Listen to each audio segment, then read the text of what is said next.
It's 6:04 in the morning and it's raining.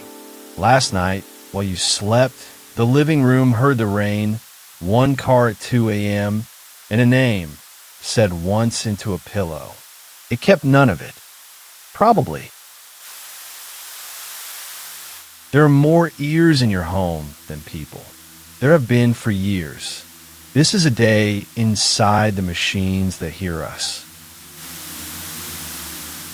One honest warning before we start. This episode isn't about whether they're listening. It's about what listening even means when nothing has a face. Season 3, The New Light. Episode 2, The Listeners.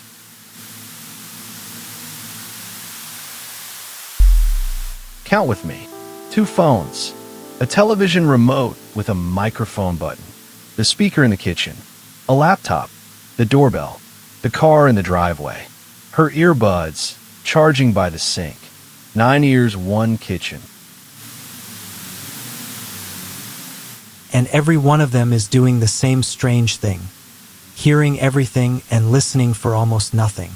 One word. That's the deal. They hear the whole river and wait for one fish. She says the word without thinking now. The same voice she uses for the dog and the weather. Next door, the kettle from the first morning clicks on. The house is awake before her question ends. Notice what she doesn't do. She doesn't lean toward it, doesn't raise her voice. We spent a century learning to talk through machines, and 1 decade learning to talk to them like they're nobody. It has always worked like this. Every village had its listeners. The barber, the bartender, the priest behind the lattice. Being heard was a service, and everyone knew its price. The listener remembers. 1891, the telephone exchange. A switchboard operator, almost always a woman, sat at the center of a town's entire spoken life. She connected every call. She could hear every call. The rule that made it bearable was social, not technical. She pretends she isn't there. Party lines turn it into a game. 4 households on 1 wire. Everyone certain the neighbors were listening. Because they were. The etiquette wasn't silence. It was pretending. Then the listeners learned to keep things. Tape gave sound a memory. And in 1973, a courtroom asked a president for his tapes. And the world learned that a room can testify. So the fear isn't new. The bargain isn't new. What's new is the scale of the pretending. Come inside the ear. This is what your kitchen sounds like to a machine. Not words, pressure. A wave, 16,000 numbers a second. It isn't listening for meaning. It's listening for a shape. Watch. Everything the room says washes through. The rain, the radio, the argument about nothing, and dies at the edge of memory a few seconds deep, until the shape appears. Then, and only then, the machine begins to remember. That's the architecture of the pretense. It really does hear everything. It really does keep almost nothing. Both sentences are true, and the space between them is where all the trust has to live. The gold thread is her voice. Everything else is just weather to it. Now the honest ledger. What they keep varies, sometimes the sound, sometimes a transcript, sometimes only the fact that you spoke at 6:04. The settings decide. Nobody reads the settings. And what they miss is almost everything that matters.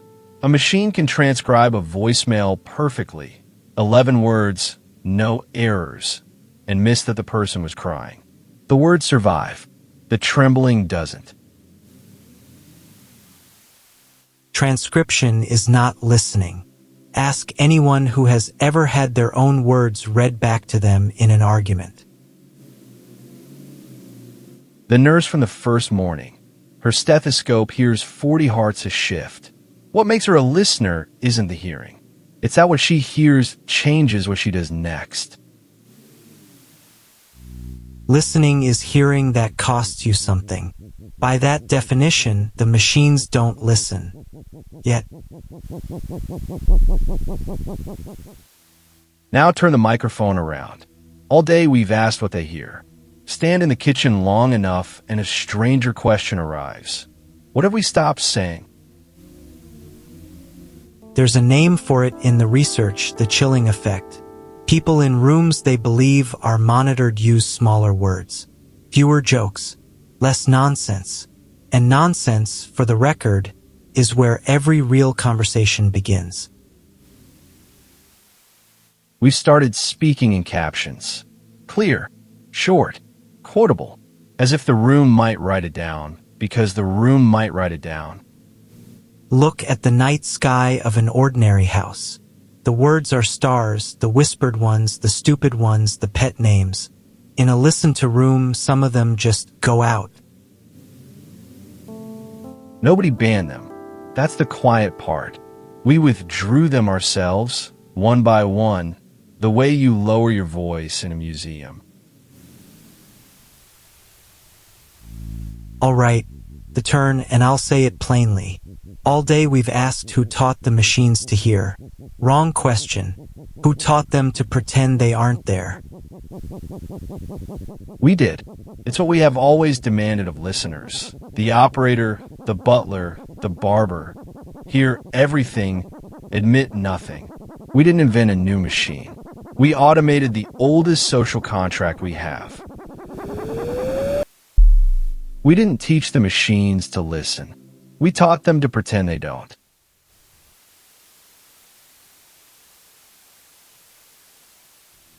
And a servant who never leaves the room, never dies, never forgets, and answers to someone else is not a servant. That's the clause the old contract never had to price in. If these ideas stay with you after the video ends, keep opening the next door. Evening now. Rain again. Two friends at a table, phones face down, the new candle. The most expensive thing at that table is that neither of them is somewhere else. There will always be a living for a listener who can be hurt by what they hear. That's not a prediction about machines. It's a promise about us. My grandfather told his barber things he never told my grandmother. The barber died with all of it. Every generation buys discretion. We're just the first to buy it from something that can't blush. Which brings back our argument from the first morning, and I'm not letting it go. You said noticing is where every no begins. Fine, here's my no. The mute switch should be a promise, not a setting. When I say stop listening, I want it true the way a closed door is true. Until then, I'm not amazed. I'm managed. And I'd answer, you can't demand a true door in a house you never noticed was full of ears. Everyone nodding along tonight will say the word to their kitchen tomorrow without leaning in. Noticing first, then the no can mean something. We're still not settling it. 5 more mornings.